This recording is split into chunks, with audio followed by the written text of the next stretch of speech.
A money machine! There it is! Hey, is that the same people?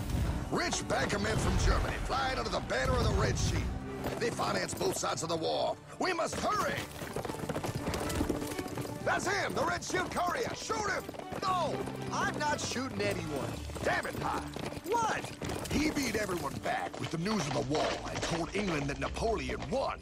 The Red Shield bankers in London pretended that England was doomed and started selling their English stocks. The English went into a selling frenzy to get rid of worthless English money.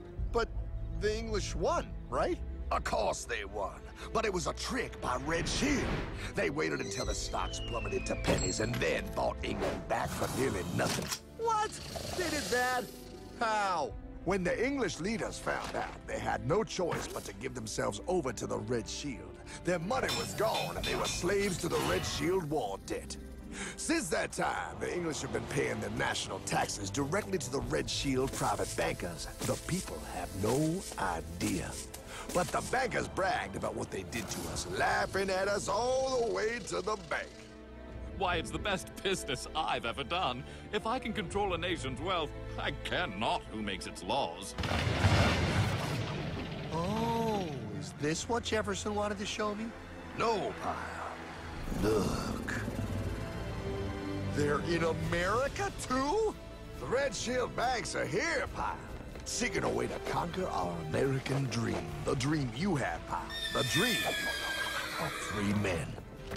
They tried to take over our country many times and failed because Jefferson and the Patriots vowed to stop the evil tyrants at all costs. By authority of eternal God, he would not let the bankers win here. To preserve our independence, we must not let our rulers load us with perpetual debt. We must make our choice between economy and liberty or profusion and servitude. Wow. I place economy among the first and most important of Republican virtues, and public debt is the greatest of the dangers to be feared. It is incumbent on every generation to pay its own debts as it goes. We must have a central bank to secure this country's finances. If the American people ever allow private banks to control the issue of their money, first by inflation and then by deflation, the banks and corporations that will grow up around them will deprive the people of their property until their children will wake up homeless on the very continent their fathers conquered. Jefferson, you're mad. This country will have a central bank. Who's that? America's first Secretary of Treasury. Alexander Hamilton? Not for long. Aaron Burr, Thomas Jefferson's vice president. They didn't take too kindly to our first sec treasury. Sweet shot, Burr. The first attempt at a central bank only lasted 20 years, and we shut it down.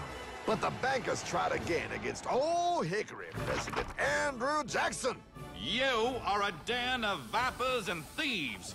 I intend to rout you out, and by the eternal God, I will rout you out. After surviving an assassination attempt, Jackson finally defeated the bank in 1836. When asked what was the greatest accomplishment in his life, Old Hickory replied, I killed the bank. And those were his last words. I killed the bank.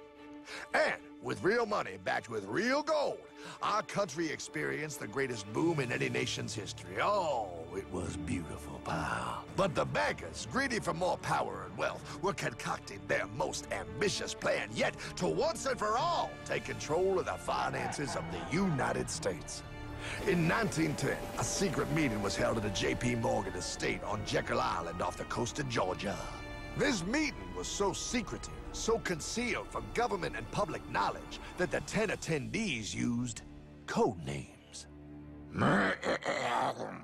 I am clearly the richest man, so I should be the one to run the super-secret central bank. I own all the oil in America. I'm clearly richer than you will ever be, hula girl. I should run the super-secret central bank. You're nothing compared to me, lube job. I shall run the secret bank. Silence! Supreme Master Leader, I didn't know you were gonna be here. I'm not. Neither are you, dumbass. Oh, yeah, right. He's so smart. None of you shall run the bank. We have failed in the past because of openness. This time, the key to success is secrecy. The people must believe that they run the bank. Yes, brilliant! A sneak attack. What's the plan? We first create panic, then we show them the solution. With our man in office and well-planned timing, we will have our central bank. And so the people think it is theirs. We shall christen it Federal. The Federal Reserve.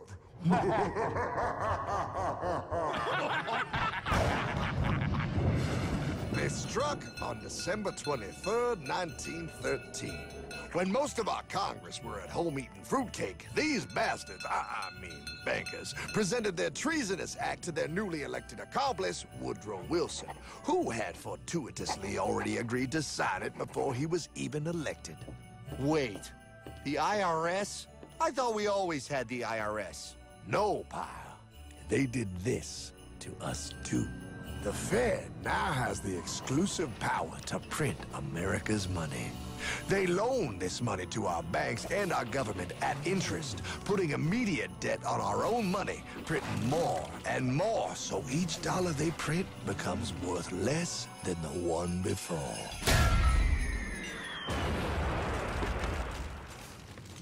Merry Christmas. What in the hell is that? That, pal, is how our government now must pay back these debts to the Fed. Your taxes do not go to your government. They don't? It's the greatest theft in human history.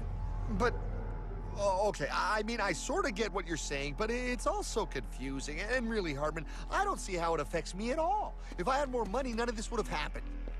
Hartman?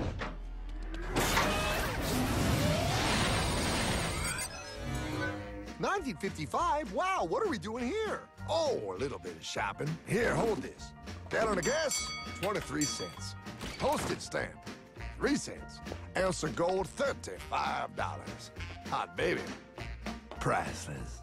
Best be getting back. Hey, Hartman! I need my car, man! Oh, was that Michael J? Yeah, he'll be fine. Now, pal, would you agree that you have the same exact things you had in 1955? Yeah, 1 stamp, 1 gallon of gas, 1 ounce of gold, and 1 home. Wow, we just made a lot of money. Hey! Gotta pay your taxes. Bet it's nice to have made all that money. Wait, that isn't fair. Now I actually have less money. I can't even go buy the things I just sold. The IRS and the Fed's inflation work together, pal. They aren't just taxing gain, they are taxing their inflation. You are no richer than you were in 1955. Now, does that sound fair or American to you? Yeah, but I mean, who doesn't hate taxes? I hate the IRS anyway. Pal, the higher they make the inflation, the more your money they take. It's thievery. You're not paying taxes on any more. You are paying taxes on the same, and now you have less. They take our property away right in front of our eyes, just like Thomas Jefferson said they would. What's that? Oh, they found us. Quick, my sword. What sword? We don't need your banking machine. I'll condemn you to die, damn it. Die! Pile! The Yankee bogey on my 9. Take him at his knees!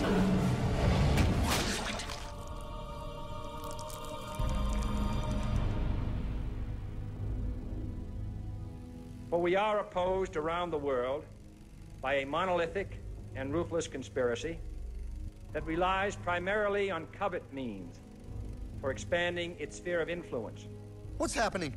Where am I? I believe perhaps you understand now, pal, but you are afraid. JFK. Hartman, what does this have to do with my house and my dog? Oh, okay, that's enough. I want to go home now. This is the last president to stand up to the Fed. You must see. On June 4, 1963, President Kennedy signed Executive Order 11110. This executive order empowered the U.S. Treasury to issue real money without the Fed. It would have worked. Kennedy's plan to dismantle the Federal Reserve machine had begun. But 6 months later, John F. Kennedy went to Dallas and never returned. No way. No way they could do that. The new president, Lyndon Johnson, threw out Kennedy's order. And since JFK, no president has dared confront the secret powers behind the Federal Reserve. They consolidate bigger and bigger banks, print more and more money, accountable to no one, decimating our nation's wealth for the benefit of a few. Why? Why do this? If they hurt us, it hurts the global bankers too. No, Pyle. They are protected. They are too big to fail. But I'm not. Those sons of bitches! Sons of bitches all.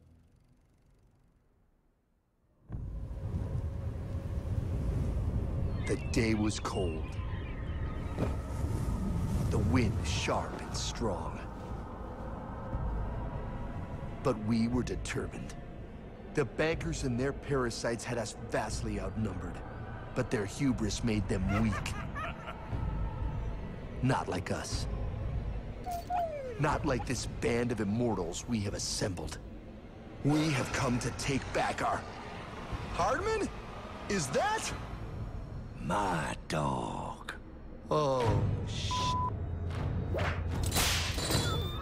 Then the inevitable. The Money Kings could ignore us no longer. They sent an emissary, a cog in their machine of greed to bring about our submission. Hank Paulson. Hardman, this is blasphemy. We own the corners of the earth. It is futile to challenge us. Oh, I've seen that look before. That of a predator taking in the scent of its prey. Bold, fearless, the look of a free man. You have come far, Hardman.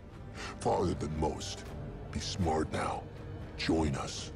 We will bring you money, power, everything you want. You can be one of us, if you will kneel.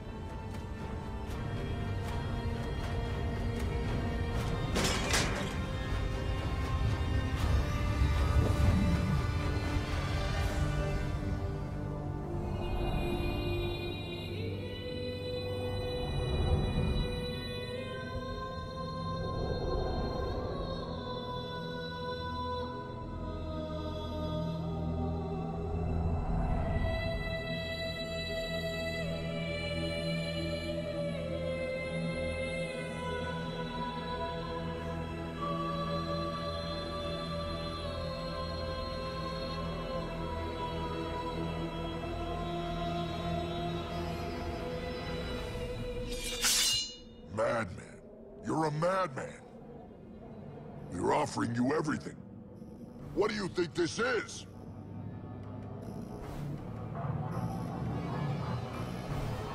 This